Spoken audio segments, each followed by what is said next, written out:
지금 저희들이 준비하는 연금, 아마 여러분들이 관심이 많으실 텐데 정말 집중해서 잘 들으셔야 돼요. 유지재단 이사장님이신 정영근 목사님 나오셔서 인사하시고, 우리 유지재단과 연금에 관한 설명을 공규송 목사님께서 이어 해 주시겠습니다.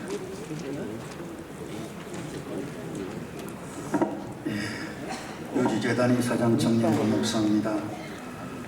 우리 총회가 이제는 연금을 금년부터 시작하기로 했고, 그것을 작년에 준비를 했습니다.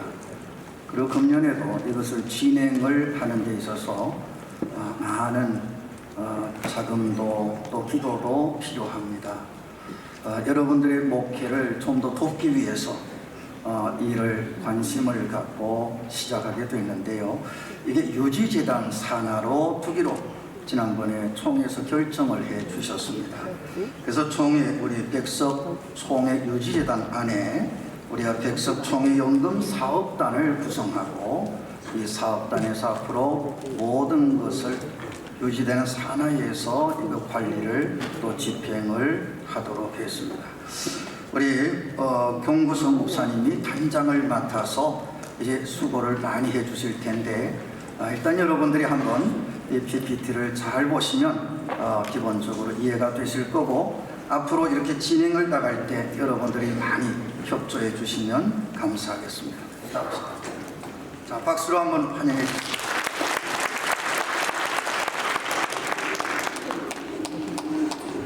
네, 우리 총회 유지재단 내에 연금 사업단이 구성이 되었고요. 그 연금 사업단의 단장을 맡은 공규석입니다.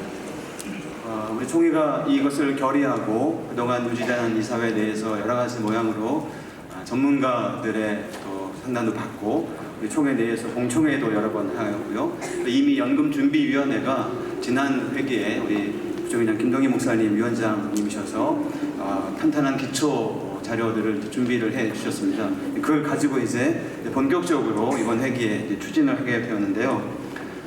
기본 방향은 이렇습니다. 우리가 다른 7개의 교단이 이미 연금 사업을 진행하고 있는데요. 이 7개 교단이 여러 가지 어려움들을 겪고 있습니다. 그 중에 핵심은 직접 운용이기 때문인 것 같습니다. 이익을 남겨야 하는 그 과정에서 여러 가지 어려움들이 발생하였는데, 그래서 저희 총회는 기본적인 그 방향을 국민연금 가입을 첫 번째 목표로 잡았습니다. 그래서 보시면 알겠지만 국민연금 가입을 최우선의 목표로 삼고, 동시에 은퇴 목회자 목사님들을 지원하는 이 두 가지 사업을 핵심으로 잡고, 그 다음에 연금 운영과 퇴직연금은 소위 개인연금에 속한 것입니다. 조금 여유가 있는 교회의 목회자들을 위하여서 총회가 이것도 직접 운영하는 것이 아니라 컨설팅을 통해서 제1금융권에서 이미 잘 만들어 놓은 그런 연금 제도들이 있습니다. 이것을 소개하는 그런 과정으로 저희가 이끌어갈까 합니다.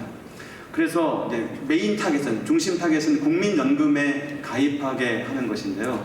저희가 지난 공청회를 통해서 우리 한 100여 개의 노회 전부 다 전수조사를 할 수는 없었고, 그 중에 한 12개 노회를 선별 조사해 보았는데, 한 절반 정도의 목회자들이 아직 국민연금에 가입하지 못하셨더라고요. 그래서 이거 정말 시급한 문제구나 라고 저희가 깨달아서 국민연금에 가입하실 수 있도록, 그리고 저희가 연금 전문가들, 대학이든 혹은 정부기관이든 연금 전문가들에게 문의했을 때 대한민국에서 가장 안전한 연금은 국민연금이다. 고갈된다는 위험이 있지만, 그럼에도 불구하고 대한민국에서 가장 안전한 연금은 국민연금이다 라고 이렇게 얘기를 해요. 저희 교단이 국민연금을 첫 번째 타겟으로 잡은 것은 너무나 적절하고 또 잘한 결정인 것 같다라고 그런 이야기를 들었습니다. 국민연금을 가입하기 위해서는 10년 가입 기준에 60세 이하의 가입 대상자가 되는데요. 그 대상자들 중에서 가입 의사가 있는 목회자들을 노회의 추천과 저희 연금사업단 내에서 이렇게 선별을 하여서 첫 해에는 저희가 기대하기는 올해에는 500분의 우리 교단의 목회자들이 이 국민연금에 가입할 수 있도록 저희 연금사업단이 지원하는 것을 1차 목표로 잡고 있습니다. 그리고 그 다음 해에는 좀 더 확대해서 1000명, 2000명 이렇게 확대해 나아가는 방향으로 하겠다라는 생각이 듭니다. 국민연금 사업 관련해서는 잠시 후에 자세하게 좀 말씀을 드리고요. 또 하나는 이제 그 은퇴 목회자 지원입니다. 사실은 이제 국민연금에 가입하실 수 없고 이미 이제 은퇴를 하셨거나 뭐 앞으로 향후 몇 년 내에 은퇴를 하시는 분들을 돕고 지원하는 일이 우리에게 필요하다는 생각이 듭니다. 이것도 역시 한 두 가지 방향인데, 하나는 직접 지원, 생활고에 어려움을 겪고 있는 분들을 노회의 추천과 또 사실 확인, 선별 과정을 통해서 직접 금전적인 지원, 생활용품 지원, 직접 지원을 저희가 목표로 삼고 있고, 또 하나는 정부나 지자체에서 은퇴하신 이후의 분들을 위한 다양한 복지, 국민복지 차원에서의 시스템 또 활용 서비스들이 있는데 이것을 몰라서 혜택을 받지 못하는 경우들이 너무나 많더라고요. 그래서 연금사업단에서 이런 경우들을 최대한 저희들이 발굴해서 이걸 제안하고 또 이것을 직접 수령할 수 있도록 여러 가지 방식들을 저희가 잘 준비를 해서 교단에 은퇴하신 목사님들에게 자료와 또 정보와 또 실제적인 도움을 드릴 수 있도록 그렇게 준비를 할까 합니다. 자, 그래서 이 국민연금 가입과 또 퇴직 은퇴자 지원이 큰 틀에서 저희 연금사업단이 첫 번째 타겟으로 잡고 있는 것이고요. 그 이외에 연금 운영, 퇴직연금 제도가 있는데요. 자, 이것은 우리가 개인연금과 관련된 내용들은 차후에 저희가 준비할 수 있도록 하겠습니다. 그래서 이 부분은 나중에 저희가 2차 목표로 삼고 1차적으로 국민연금에 가입할 수 있도록 1차, 2차, 3차, 3개년 동안 우리가 다 가입을 돕고 은퇴하신 목회자들을 돕는 방안을 실제적으로 마련하여서 돕는 안을 저희가 한 2, 3년 동안 잘 자리를 잡은 이후에 그 다음에 이제 개인연금 문제는 그 이후에 차후에 저희가 운용을 할 수 있도록 하면 좋겠다 싶습니다. 참고로 국민연금 가입 관련하여서 조금 세부적인 이야기인데요. 지금 현재 지역 가입을 할 경우에 최소 임금 기준으로 하면 9만 원을 개인당 매월 지불해야 합니다. 이걸 10년 동안 그걸 지불하게 되는 건데요. 저희가 국민연금관리공단에 찾아가서 담당자와 저희가 논의를 해 보았는데, 교회가 가입을 할 경우에 이것은 이제 다른 표현하면 사업장의 그 개념으로 교회가 가입을 하고 그 교회의 대표자로 목사님들이 가입할 경우에는 9만 원이 아니라 4만 5천 원을 매달 납입을 하고 10년간 납입을 하면 일반 개인 가입자가 9만 원을 10년 납입한 것과 똑같은 효력을 수령할 때 받을 수 있게 된답니다. 그래서 근데 이것은 이제 준비가 좀 필요해요. 서류들도 필요하고, 이 부분은 저희 연금사업단에서 어떤 서류들이 필요하고 어떤 절차를 통해서 가입할 수 있는지를 상세하게 저희가 잘 준비를 하겠습니다. 그래서 가입하시는 분들이 교회를 통해서 가입하게 하고, 그래서 조금 절반 정도의 금액으로 가입을 할 수 있도록 저희가 도우려고 합니다. 예를 들면 조계종의 승려들은 한 30년 전에 이것을 이렇게 협약을 맺었기 때문에 3, 4만 원 정도의로 개인 가입을 하고 있더라고요. 근데 그런 종교인 그 가입은 지금은 존재하지가 않은데 저희가 최대한 그 낮은 금액으로 가입할 수 있는 조건을 알아본 것이 교회를 통한 연금 가입입니다. 자, 그렇게 해서 한 4만 5천 원 정도 부담이 생기는데요. 저희가 연금사업단 이름으로 각 교회에 공문을 이미 한번 편지를 보내드렸습니다. 좀 여유가 있는 교회에서는 한 구자에 5만 원씩 해서 연약한 교회의 목회자들 국민연금 가입을 돕는 마음으로 후원금을 좀 저희가 모집을 해야 되겠다는 생각이 들어서 편지를 한번 보내드렸는데요.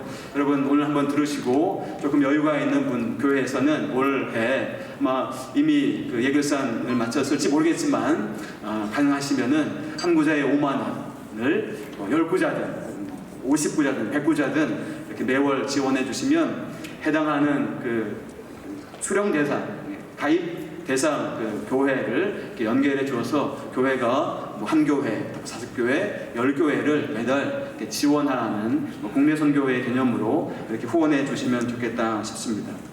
저희가 지금 45,000원 기준으로 하였을 때 12달, 저희가 첫 해 올해 한 500분 정도 생각하고 있는데, 그러면 한 3억 원 정도의 1년 예산이 필요합니다. 이것을 여러 가지 방식으로 후원금뿐만 아니라 다양한 방식으로 충당을 하여서 실제적으로 우리 교단의 은퇴 이후에 최소한의 보장은 될 수 있도록, 그래서 이렇게 10년을 가입하고 나면 이제 수령을 하게 되는데요. 지금 현재 국민연금 수령액이 한 20만 원에서 30만 원 정도의 액수를 수령하게 됩니다. 그런데 이것을 수령하게 되면 이제 연동하는 기초노령연금을 받을 수가 있어요. 최소 납입 금액이기 때문에 이게 지금 한 3만 원 정도가 되는데 향후 몇 년 이내에 보건복지부에서 50만 원까지 조정한다고 하면 이게 거의 이제 확실시 되고 있는데요. 그러면 20만 원, 30만 원 플러스 50만 원 기초노령연금. 만약에 부부면 기초노령연금이 2배가 되지는 않고 한 20만 원 정도 플러스가 되는 것 같습니다. 그러면 전체를 합치면 한 90만 원 정도의 수령액이 매달 될 수 있을 것 같습니다. 그 정도면 은퇴 이후에 최소한의 보장을 해드릴 수 있지 않을까라는 생각이 듭니다. 여러분, 연금은 이제 선택이 아니라 필수가 되었습니다.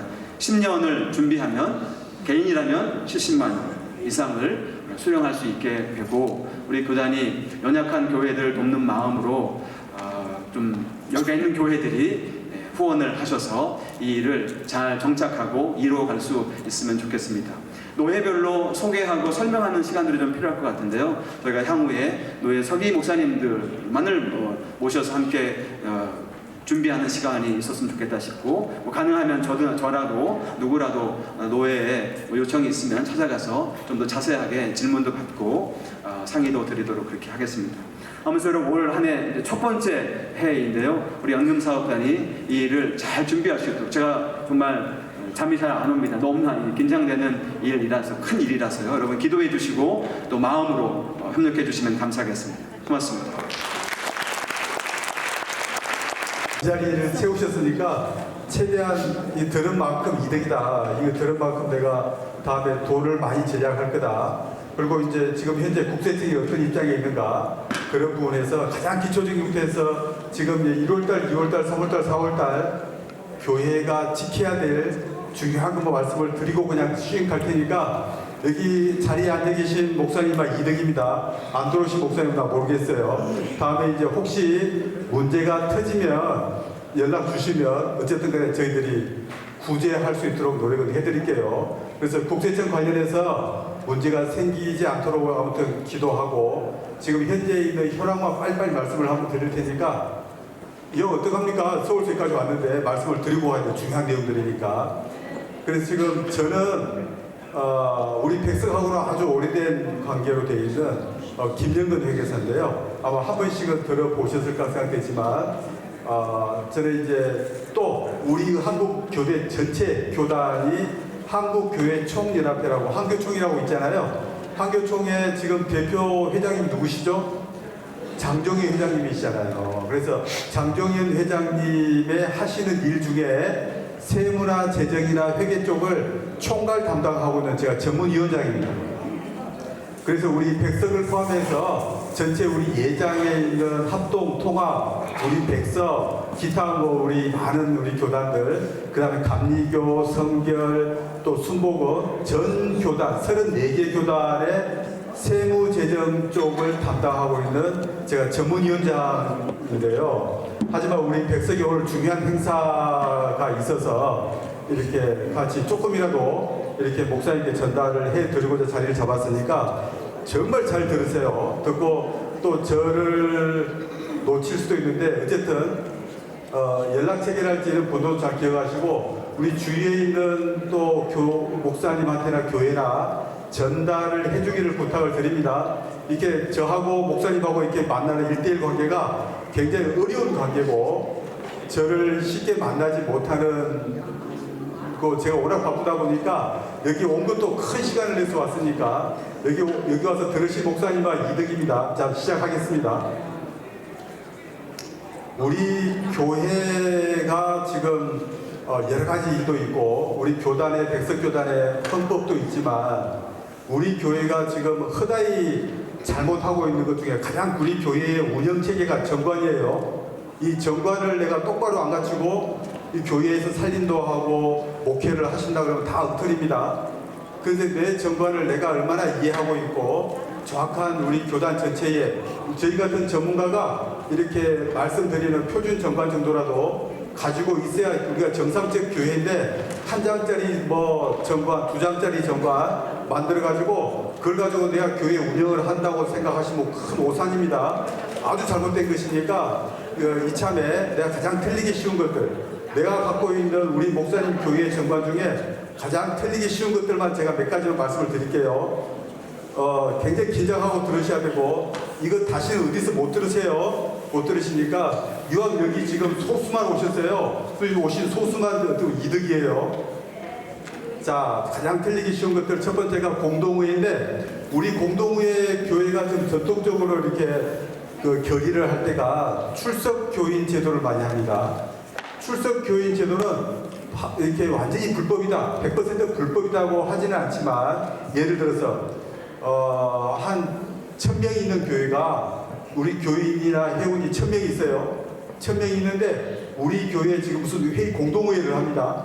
공동회의를 하는데 우리 교회에 있는 정관이 있는 대로 출석 교인 제도를 쓴다고 가정합시다. 그럼 한 30명만 출석을 했어. 1000명이 있는 교회가 30명만 출석해가지고 그 30명이 결의를 해서 30명 중에 16명이 과반수가 찬성을 했어요.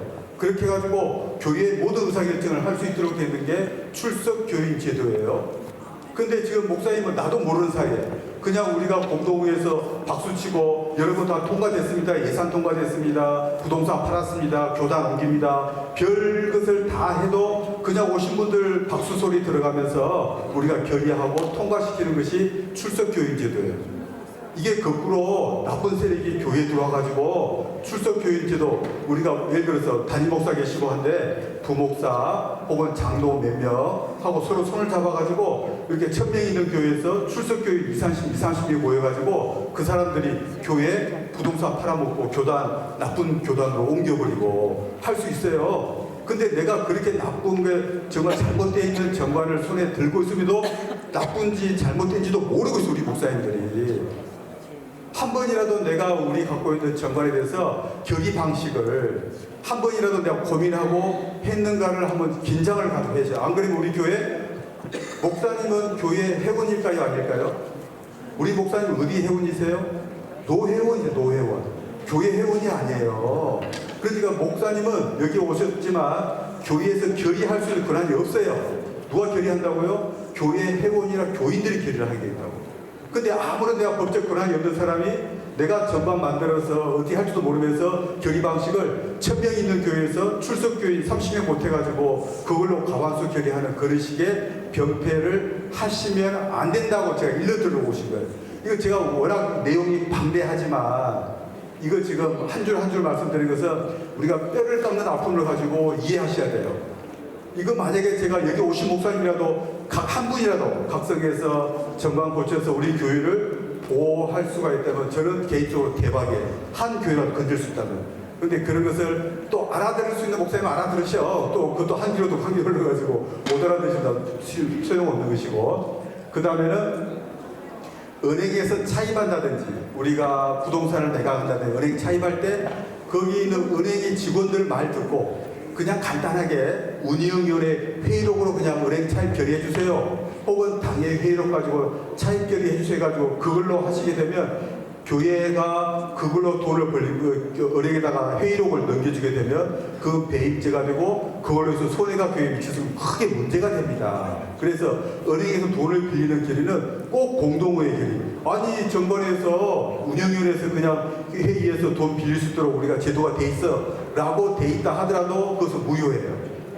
그것이 무효인지 뭔지도 모르고 은행 직원이 그냥 우연히 회의록 가지고 해주세요라고 하니까 그냥 그걸로 당장 만들어서 은행에다 갖다 줬어. 그래갖고 은행 돈 빌렸어. 큰일 납니다.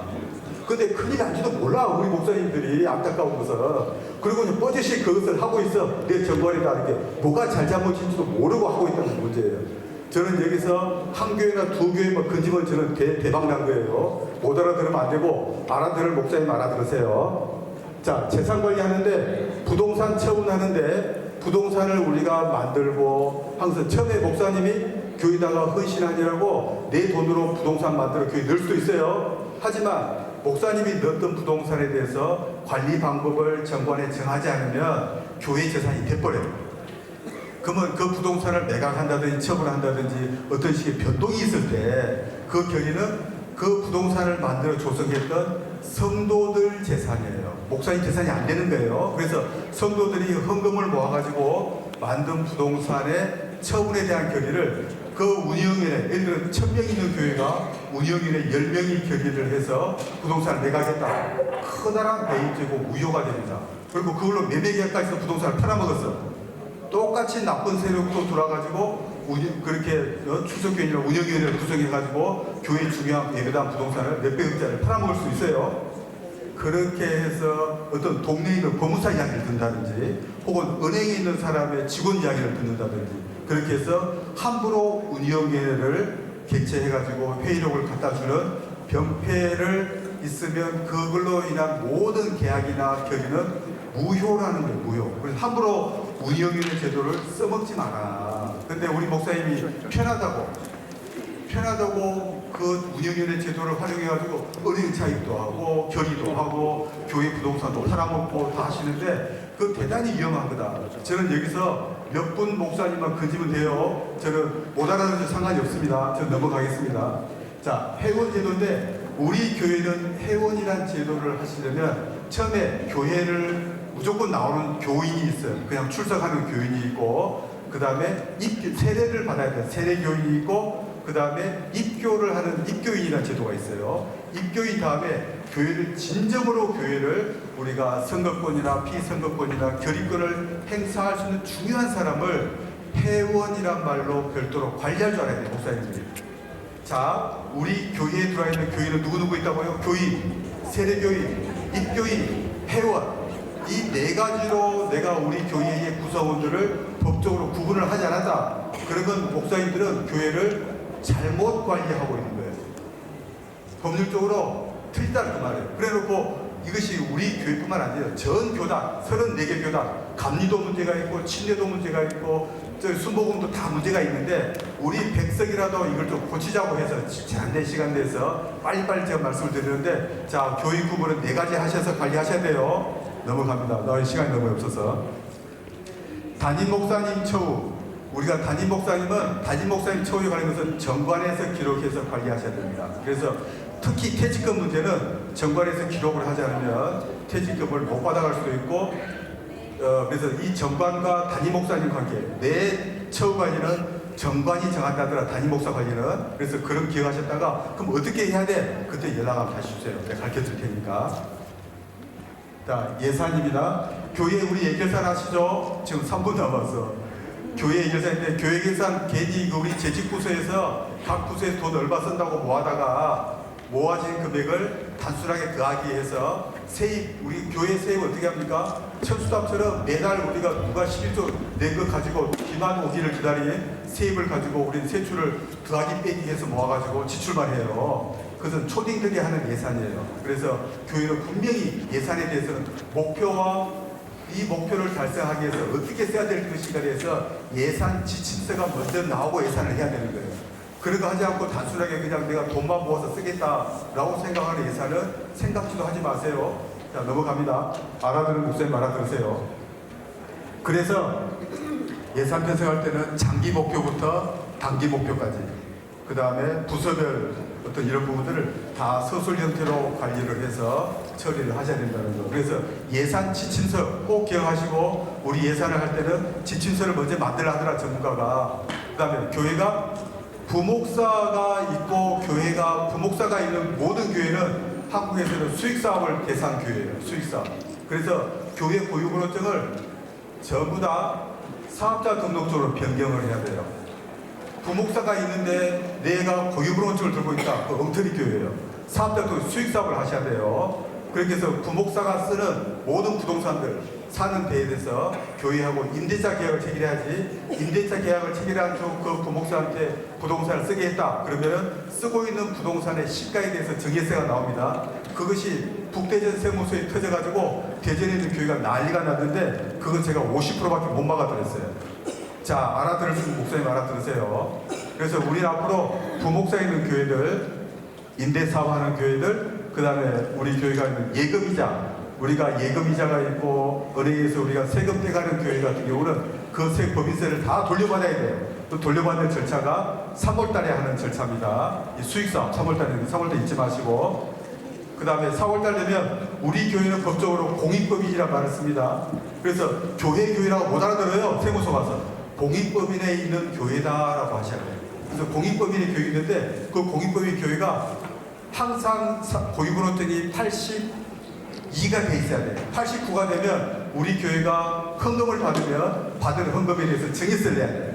그러니까 우리 주위에 있는 모든 교회는 82가 돼야 돼. 89를 갖고 있는 목사님은 조용히 지금 연락해서 81로 빨리 변경해야 돼. 그러니까 그거 안 하시면 목사님 못 알아들으면 다음에 세금 왕창 냅니다. 89 변경하세요.